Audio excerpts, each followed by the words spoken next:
आशीर्वाद यहाँ पर धरती के भगवान से। कुछ दिन आकर यहाँ रहो परिवार सहित आराम से।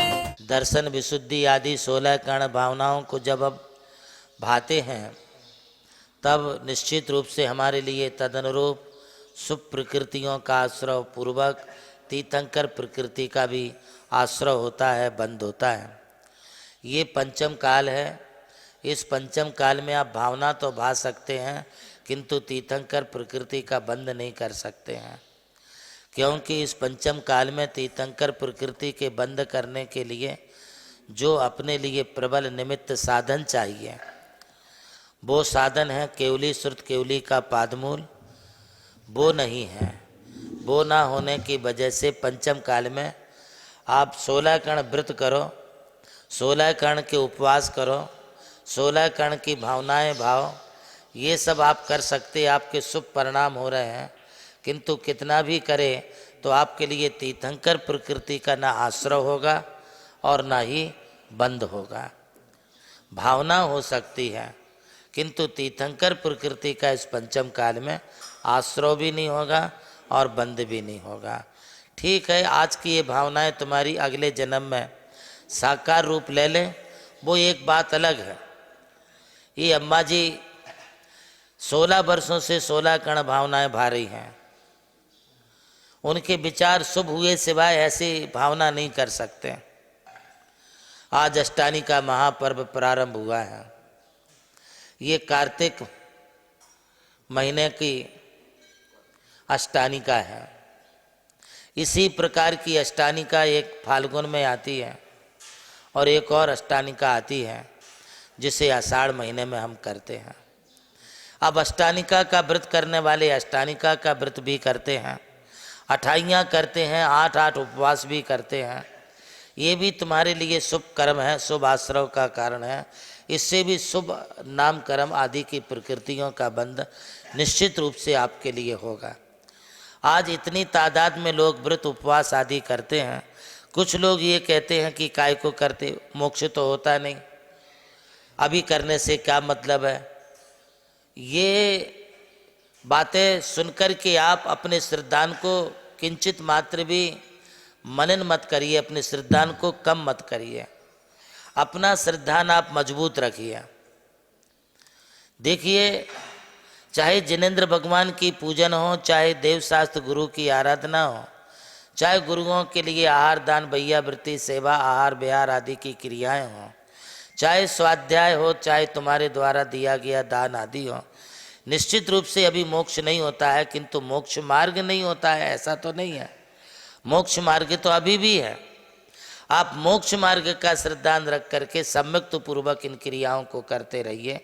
आपको आज नहीं तो कल इन क्रियाओं का लाभ क्या होता है ये फल प्राप्त होने के बाद तुम्हारे लिए समझ में आएगा। ये अपेक्षा कभी रख करके मत चलो कि हमने अभी धर्म किया अभी तुरंत हमारे लिए फल मिल जाए। ऐसा होता भी नहीं है। हिंदी में एक कहावत है कि हाथ पर राई नहीं उगाई जाती है। इसका मतलब ये है कि तुरंत आपके लिए कोई भी क्रिया का फल नहीं मिलेगा। एक बार आए मंदिर आए, भगवान हमारा ऐसा हो जाए, यदि ऐसी लॉटरी सबके लिए खुलने लग जाए तो फिर लोग पुरुषार्थी क्यों करेंगे, धर्म क्यों करेंगे। बिना पुरुषार्थ किए, बिना धर्म पुरुषार्थ किए, बिना धर्म का आचरण किए किसी को भी लॉटरी नहीं लगती है। तुम्हारी सुख समृद्धि का रहस्य और सुख समृद्धि का खजाना ये तभी खुलेगा जब आप जो हैं निकांक्षित भाव से अच्छी तरह से आप धर्म का आचरण करें। ये दर्शन विशुद्धि के लिए भावना बहुत आवश्यक है। आप दर्शन विशुद्धि भावना भाते हैं और इधर बोलते हैं कि हमारी बहू को बेटा नहीं है, बेटा हो जाए, हमारे पोते की शादी नहीं है, शादी हो जाए, फिर तुम्हारी वो भावना रहेगा। ये तो तुम्हारी लौकिक भावनाएं हो गई। लौकिक भावना, लौकिक कामनाओं से की गई क्रियाएं हमारे लिए ना तो लौकिक फल देती हैं ना अलौकिक पारमार्थिक फल भी नहीं देती। आप दोनों से वंचित हो जाते हैं। अच्छा हो कि आप पारमार्थिक भावना को लेकर के चलें। मैं अभी कोई निकांक्षित अंग के ऊपर आपको प्रवचन नहीं दे रहा हूँ। मैं एक साधारण सी बात आपके लिए बताऊं, जब इसके बारे में बताऊंगा तब आपको विस्तार से घंटों में बोलूंगा। बात आती है हमारे यहाँ पर निर्भीक चिकित्सा अंग की। यदि आप वास्तव में सच्चे धर्मात्मा हो तो एक धर्मात्मा दूसरे धर्मात्मा से गिलानी नहीं करता, द्वेष भाव नहीं रखता, उसके सुख दुख को वो पूछता है, वह उसके दुख दर्द के लिए दूर करने के लिए प्रयत्न भी करता है। सिर्फ इतना पूछ लेने से काम नहीं चलेगा कि बुखार कैसा है, तुम्हें कैसा लग रहा। अरे उसकी तुम सेवा करो, उसकी वैयावृत्ति करो, उसके औषधि उपचार करो, उसके लिए डॉक्टर लाओ। और यदि ऐसा करते हो तो तुम्हारे लिए निर्भीक चिकित्सा अंग होगा। निर्भीक चिकित्सा अंग की सबसे पहली बात तो यह है कि तुम्हें उनके गुणों में अनुराग होना चाहिए, प्रेम होना चाहिए। दूसरी बात यह है कि उनके प्रति तुम्हें स्नेह वात्सल्य धर्मानुराग होना चाहिए। तीसरी बात यह है कि तुम्हें किसी प्रकार की कोई जुगुप्सा गिलानी के भाव नहीं होना चाहिए। अरे इन्होंने यहीं पर लैट्रिन बाथरूम कर दी, कौन साफ करेगा, मैं तो नहीं जाता। यदि ये तुम ऐसे गिलानी के भाव रखोगे तो तुम अपनी जिंदगी में महाराज कभी सेवा नहीं कर पाओगे। यह सेवा तुम तभी कर सकते हो जब तुमने इस गिलानी भाव के लिए जीत लिया हो, तुमने अपने अंतःकरण में निर्भीक चिकित्सा अंग को धारण कर लिया है, तो फिर तुम्हारे लिए सेवा करने में कोई हिचकिचाहट नहीं होगी। भगवती आराधना में छपक समाधिस्थ साधुओं की सेवा करते समय उनका मैला उठाना, उनका मैला निकालना, उनको बाथरूम कराना, उनको कफवादी निकालना, बहुत कुछ काम करने पड़ते हैं। प्रभु श्री राम की जन्मभूमि अयोध्या रही और मोक्ष भूमि मांगी तुंगी।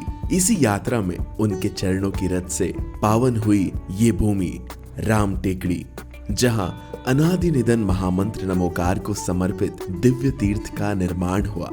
नमोकार तीर्थ जो स्थित है नासिक जिले की चांदवड़ तहसील के ग्राम मालसाने में, परम पूज्य गणाधिपति गणधराचार्य श्री कुंथू सागर जी महाराज के उत्तराधिकारी शिष्य परम पूज्य सारस्वताचार्य देवनंदी जी महाराज ने कई तीर्थों के जीर्णोद्धार के पश्चात एक ऐसे तीर्थ की परिकल्पना की कि जहां के दर्शन मात्र से ही जैन धर्म का ज्ञान हो सके, जिसके विशाल प्रांगण में प्रवेश करते ही दर्शन होते हैं विश्व के सबसे ऊंचे समोशरण के 108 फीट ऊंचा यह समोशरण बोलता हुआ समोशरण होगा, जो आधुनिक टेक्नोलॉजी पर आधारित होगा। इसकी परिक्रमा आप मिनी ट्रेन और नौका विहार के माध्यम से भी कर सकेंगे। समोशरण में भूतल पर कलिकुंड पार्श्वनाथ भगवान और पद्मावती माता के 24 स्वरूप विराजमान है। प्रथम तल पर चंद्र प्रभु भगवान की 32 फीट ऊंची अति मनोहर पद्मासन प्रतिमा विराजमान है।